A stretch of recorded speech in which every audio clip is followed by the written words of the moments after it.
Prosecution ഉന്നയിച്ച എല്ലാ പോയിന്റുകളും തന്നെ കോടതി വളരെ വിശദമായി പരിഗണിച്ചതിന് ശേഷം ഈ കേസ് അപൂർവങ്ങളിൽ അപൂർവമായ ഒരു കേസാണെന്ന് കണ്ടെത്തിയിരിക്കുകയാണ്. അതിനാൽ ഒന്നാം പ്രതിക്ക് വധശിക്ഷ തന്നെ വിധിച്ചിരിക്കുകയാണ്. അതുകൂടാതെ അതിനോടൊപ്പം 2 ലക്ഷം രൂപ പിഴശിക്ഷയും വിധിച്ചിട്ടുണ്ട്.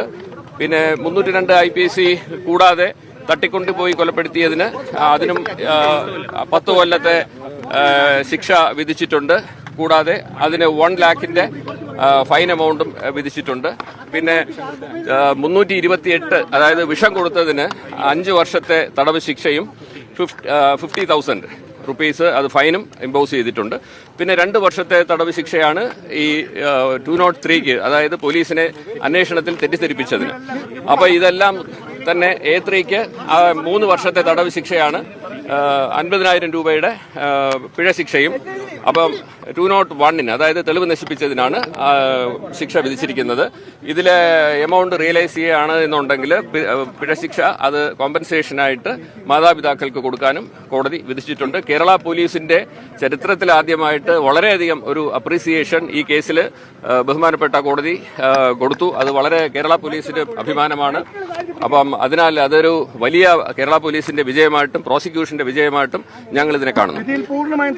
100% തൃപ്തനാണ് എന്ന് മാത്രവുമല്ല, ഇപ്പോൾ ഷാരാൻ രാജിന്റെ കുടുംബവുമായിട്ട് വരുന്ന വഴിക്ക് ഇപ്പോൾ അവര് വന്ന് പറഞ്ഞു 100% കോടതി വിധിയിൽ സംതൃപ്തി അവരെ അറിയിച്ചിരിക്കുകയാണ്. കാരണം അവർക്ക് നീതിപൂർവമായിട്ടുള്ള ഒരു വിധി ലഭിച്ചു എന്ന് ഇപ്പോ പറയുകയാണ്.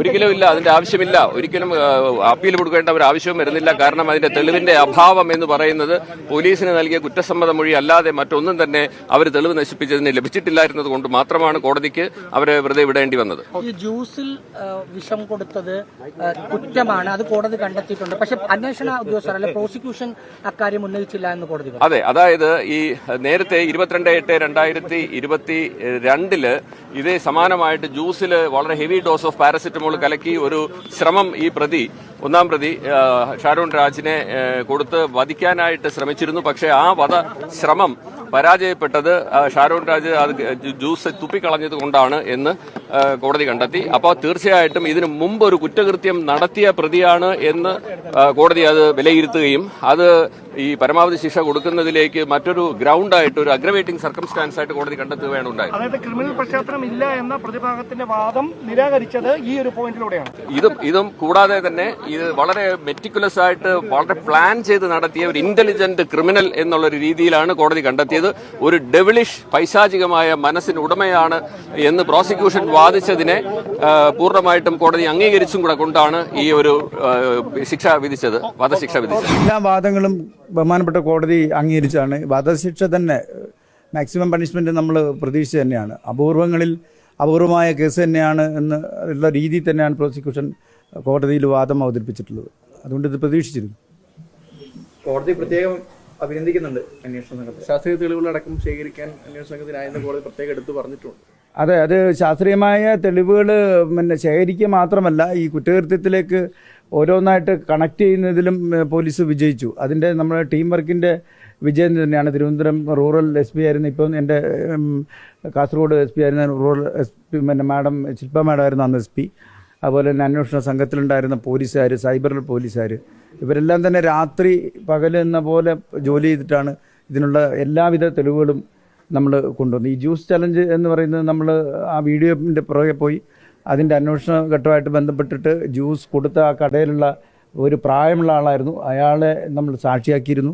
അതുപോലെ തന്നെ മറ്റ് ഇതിൻ്റെ സാമ്പിളും മറ്റും കളക്ട് ചെയ്തിരുന്നു. അയാളെ തന്നെ നമ്മൾ കോടതിയിൽ സാക്ഷിയാക്കിയിട്ട് പ്രസൻറ്റ് ചെയ്തിരുന്നു. അന്ന് പറഞ്ഞ അതേ കാര്യങ്ങൾ തന്നെ കോടതിയിൽ ഒരു മാറ്റവും കൂടാതെ അദ്ദേഹം പറയുകയും ചെയ്തു. അതുകൊണ്ട് തന്നെ അതൊക്കെ വ്യക്തമായിട്ട് കോർത്തിണക്കാൻ വേണ്ടിയിട്ട് അന്വേഷണ സംഘത്തിന് കഴിഞ്ഞിട്ടുണ്ട്. അതെ, വളരെയധികം തെറ്റിദ്ധരിപ്പിക്കാനുള്ള എല്ലാ ശ്രമങ്ങളും നടത്തിയിരുന്നു. കോടതി നിരീക്ഷണം നടത്തിയതുപോലെ ഇത് ആദ്യത്തെ കുറ്റകൃത്യമല്ല ചെയ്തത്. ഇതിനു മുമ്പ് തന്നെ ആസൂത്രിതമായിട്ട് ഈ കുറ്റകൃത്യത്തിലേക്ക് പലതും പരാജയപ്പെട്ടിട്ട് അവസാനം വിജയിച്ച ഒരു കുറ്റകൃത്യമാണ് ഈ കഷായം കൊടുത്ത് കൊല്ലുക എന്നുള്ളത്. അപ്പം എങ്ങനെ പോലീസ് വന്നു കഴിഞ്ഞിട്ടുണ്ടെങ്കിൽ ചോദ്യം ചെയ്യുമ്പോൾ നേരിടണമെന്നും എങ്ങനെ അന്വേഷണത്തെ വഴിതിരിച്ചു വിടണം എന്നൊക്കെയുള്ള രീതിയിൽ ചിന്തിച്ച് ആലോചിച്ചുറപ്പിച്ച് അതിന് കൂട്ടത്തിലുള്ള ആളുകളെ ഉപയോഗിക്കാൻ വരെ ശ്രമിച്ചിരുന്നു. ഒരു കുടുംബത്തിലൊരു പിന്നെ ബന്ധുവായ ഒരു യുവതിയെ ആ രീതിയിൽ തെറ്റിദ്ധരിപ്പിച്ചിട്ട് പോലീസിനോട് പറയണമെന്ന് ചട്ടം കിട്ടിയിരുന്നു. അതുപോലെ തന്നെ ഒരു ഓട്ടോ ഡ്രൈവറെ കൊടുത്തപ്പോഴും അയാൾക്ക് ഇങ്ങനത്തെ അസ്വാസ്ഥ്യം ഉണ്ടായി എന്ന് തെറ്റായി പറഞ്ഞിരുന്നു. അയാൾക്ക് പക്ഷേ കൊടുത്തിട്ടൊന്നുമില്ലായിരുന്നു. അങ്ങനെയുള്ള പല കാര്യങ്ങളും ഗ്രീഷ്മ ചെയ്തിരുന്നു. ഒരു ക്രിമിനൽ ആയിട്ടുള്ളൊരു വ്യക്തി വളരെ പ്ലാൻഡായിട്ട് ഒരു ക്രൈം ചെയ്യുന്ന അതേ ആസൂത്രിതമായിട്ട് തന്നെയാണ് ഈ പെൺകുട്ടി ചെയ്തത്. അതുകൊണ്ട് തന്നെ മുൻകാല പശ്ചാത്തലമില്ല, അഗ്രഹൻ പശ്ചാത്തലമില്ല എന്ന് പറയുന്നത് ഒരു ന്യായീകരണമല്ല എന്നുള്ള കോടതിയുടെ നിരീക്ഷണം വളരെ പ്രസക്തമാണ്.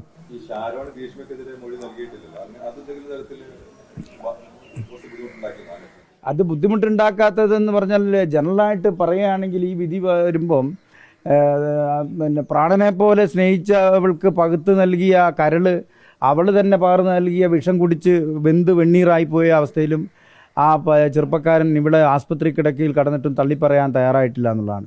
ഫോൺ വിളിക്കുമ്പോഴും ചാറ്റ് ചെയ്യുമ്പോഴും ഒക്കെ ഇയാൾക്ക് സംസാരിക്കാൻ പറ്റാത്തൊരു ഘട്ടം പോലും വന്നപ്പോഴും ഇവിടെ അത്ര പ്രണയത്തോടു കൂടി മാത്രമാണ് ഈ ഷാരോൺ എന്ന യുവാവ് വിളിച്ചത്. ഇവൾ പക്ഷേ പകരം അങ്ങോട്ടൊക്കെ വിളിച്ചിട്ടുണ്ടെങ്കിലും അതിലൊക്കെ തന്നെ നിഷ്കളങ്കമായ രീതിയിലല്ല, അത് അഭിനയമായിരുന്നു. ഇവളെ അയാളെ തെറ്റിദ്ധരിപ്പിക്കാൻ വേണ്ടി ഉള്ള വലിയ അഭിനയം ആണ് ഗ്രീഷ്മ നടത്തിയത്. പക്ഷേ അതുകൊണ്ട് ആത്മാർത്ഥമായിട്ട് പ്രണയം ഉള്ളത് കൊണ്ട് ഈ ഗ്രീഷ്മയെ തള്ളിപ്പറയുന്നതിനോ ഒറ്റിക്കൊടുക്കുന്നതിനോ അല്ലെങ്കിൽ പേര് പറയുന്നതിനോ ആദ്യഘട്ടത്തിൽ ഈ ഷാരോൺ തയ്യാറായിരുന്നില്ല. പക്ഷേ ഗ്രീഷ്മ എന്തോ കലക്കി കൊടുത്തിരുന്നെന്നും അത് തൻ്റെ മരണത്തിലേക്ക് കലാശിക്കുമെന്നും അവസാന ഘട്ടത്തിൽ ഷാരോണിന് വ്യക്തമായിട്ട് മനസ്സിലാക്കി. i2i News, an eye for truth. i2i News subscribe ചെയ്തിട്ടില്ലാത്തവർ ഇപ്പോൾ തന്നെ സബ്സ്ക്രൈബ് ചെയ്യുക. നോട്ടിഫിക്കേഷൻ ലഭിക്കുവാൻ ബെൽ ബട്ടണും അമർത്തുക.